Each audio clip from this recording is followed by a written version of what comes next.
Hello everybody and welcome back for your second video of AP Calculus, AB. We're going to start this video by reviewing some known functions, so some basic graphs that you just need to know what they look like, because today we're going to talk about how to use those known graphs to graph a piecewise function without making a table of values. So let's start by just reviewing some graphs we should know how they look. For the graph y equals x, this is going to be a linear graph, which means it's going to look like a line. The reason I know that is that the power by the x is a 1. Now the line y equals x should be a perfectly diagonal line that starts at 0 and goes up 1, over 1, or down 1, left 1. So it's going to look like this. The graph of y equals the absolute value of x is going to be a shape like a V. So it goes through 0, 0, 1, 1, and negative 1, 1. It's basically the graph of this line, but instead of this part of the graph where there were negative y values, it was flipped upward and made into positive y values, because that's what an absolute value does. It takes all your answers and it makes them positive.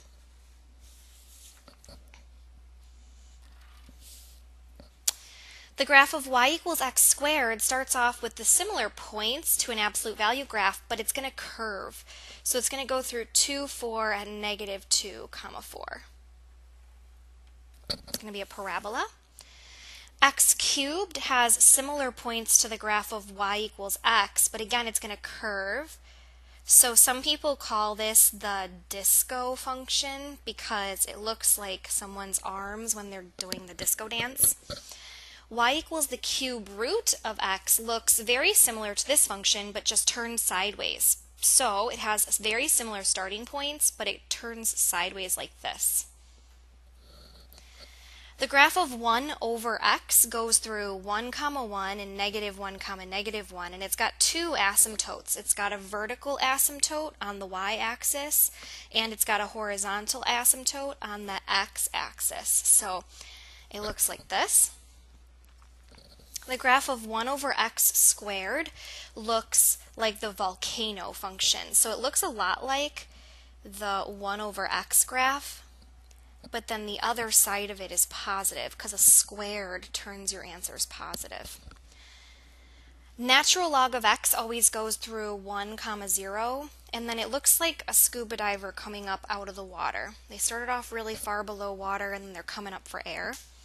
The graph of e to the x goes through 0, 1, and again it looks like it's a spaceship taking off or an airplane taking off into the sky. The graph of the square root of x goes through 0, 0, 1, 1, 4, 2, and it looks like a shooting star. And the graph of the square root of 1 minus x squared, which is a little different, it still has a square root, but now it's got an x squared, is going to be a semicircle whose radius equals 1. So it's going to look like this. The graph of sine starts in the middle, and it goes middle high, middle low, and then middle again. That's one period of sine. We can also go backwards, low, middle high, and then middle. The graph of cosine starts high, and now it looks very similar to sine. They're just each other shifted over. So this one starts high, and then middle, and then low, and then middle, and then high. And we can go backwards, of course.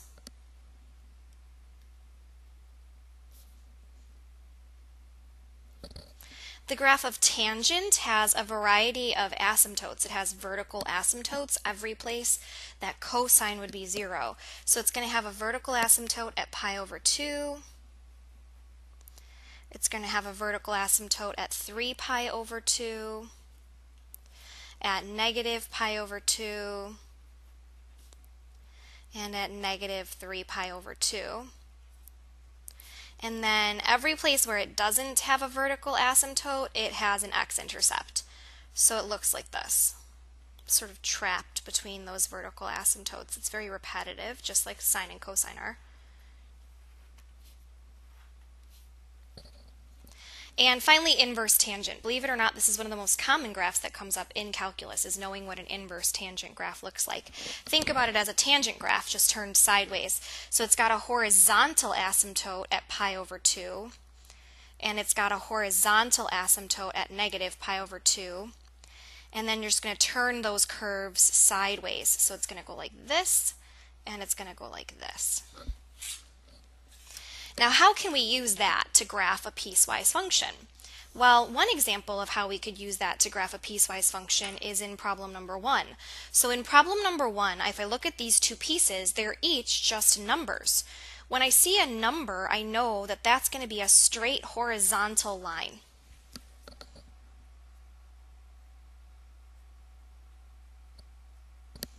Because it's just a constant function. Now I'm going to have a horizontal line at negative 1 when x is less than 0. So I'm going to put an open circle on negative 1 comma 0, or sorry, 0 comma negative 1, and I'm going to go to the left. And again, I'm going to have a horizontal line.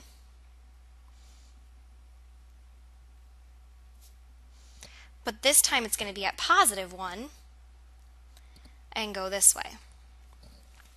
So knowing that those are horizontal lines makes my life a lot easier. For problem number 2, I know that this first function up here is a line that starts at negative 2, and then it goes up 1 over 1, up 1 over 1. Now it's telling me I'm allowed to use that line. I'm going to use a pencil for this because I'm going to erase it in a second. I'm allowed to use that equation when x is less than or equal to negative 1. So I'm going to find the negative 1 and I'm going to draw a dotted line there. I'm going to kind of divide my graph into two parts.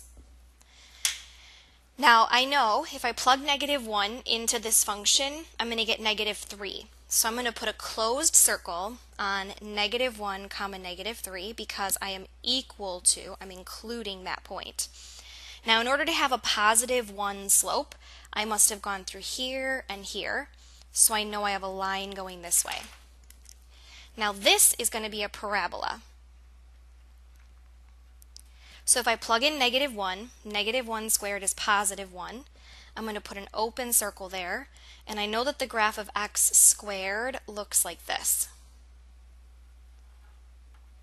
Now I don't really need this dotted line anymore. It was just to help me tell where my graph changed from a line to a parabola. So I'm going to go ahead and erase that, and I'm done, just by knowing those shapes. For problem number 3, we're going to graph sine when x is less than negative pi over 2, and tangent when x is greater than, and I'm going to actually, this was a typo, this was negative pi over 2. I apologize. If you could change that in your notes, that would be awesome. So let's see here. My division point is here. That's where one graph ends and the other one takes over. Now for sine, normally I would start middle and then high, or if I go backwards, low. Because that's an equal to, I'm going to put a closed circle there, and then middle, high, middle. And my sine graph part of this would look like this. Now if I want to be greater than negative pi over 2, I need to remember that for tangent, there's an asymptote here, and here, and here. Now normally we would say you're not allowed to touch an asymptote, and tangent isn't allowed to touch this asymptote, but sine can. That's why it's okay to have a closed circle right on top of that asymptote. So my tangent graph then would look like this.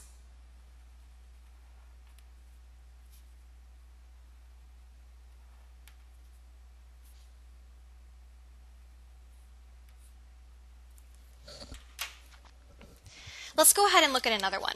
So another example where there are 3 components would be this one. The first component is going to be shaped like a parabola.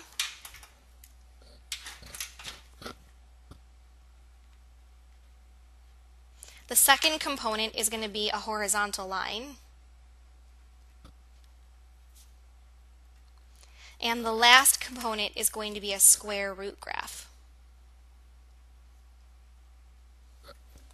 So I'm going to divide this graph up into parts. The first part is going to be to the left of negative 1. So I'm going to have something going on to the left and something going on to the right of there. And then between 1 and 3,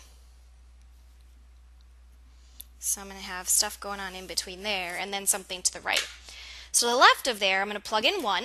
Even though I'm not allowed to be equal, that just means I'm going to put an open circle there. So if I plug in 1, I get 1, comma 0. And then I know my parabola, x squared minus 1, is just a parabola shifted down 1.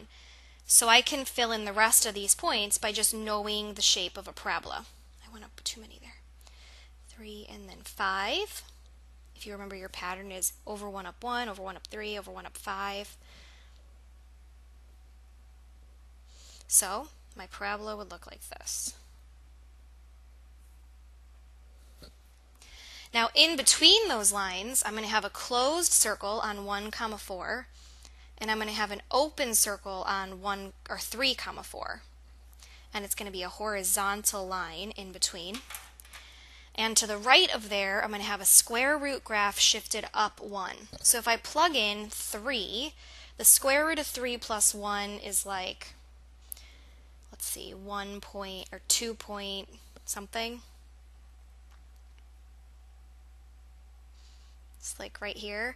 If I plug in 4, I would have 3, and then this would be open, and then 5 doesn't work, 6 doesn't work, 9 works. 9 square root is 3 plus 1 is 4. So there's my shooting star graph right there. Now I don't really need these lines anymore. They were just to help me visualize where one graph was going to start and the other one was going to stop. So I'm going to go ahead and erase those from my graph. And there we go. Alright, thank you guys again so much for watching. I hope you're having a wonderful summer, and I will see you soon.